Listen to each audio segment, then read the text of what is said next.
वो कहते हैं कि जब जब धरती पर जुर्म ज्यादा बढ़ जाता है ना, तो भगवान अवतार लेते हैं। अवतार नहीं लेते तो किसी को भेजते हैं, या फिर इस तरीके की घटनाएं करते हैं कि लोग चेतना में वापस आ जाएं।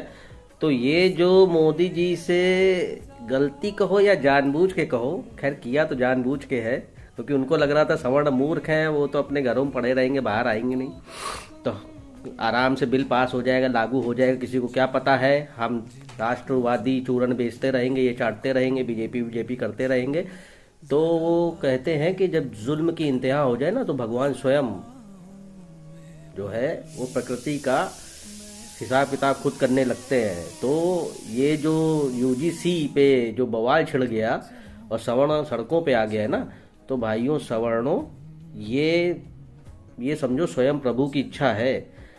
अब ये लड़ाई तब तक नहीं खत्म होनी चाहिए, अब इसको वहां तक लेके जाना है कि यूजीसी तो वापस होगा ही होगा, और इन्हें अगर सत्ता चाहिए है ना, तो अब बेटे तुम्हें आरक्षण भी हटाना पड़ेगा। तो अब ये लड़ाई जो है वो आरक्षण तक जाएगी, ठीक है, क्योंकि अब सवर्णों को तुमने जब क्रिमिनल बना ही दिया, तो भैया फिर अब सीधी आर पार की लड़ाई है कि तुम दलितों का चाटो, सवर्ण तुम्हारे हैं नहीं। अब सवर्ण एक तरफ, दलित एक तरफ, तो भैया सवर्ण जो है वो अपना अधिकार लेके रहेगा, ठीक।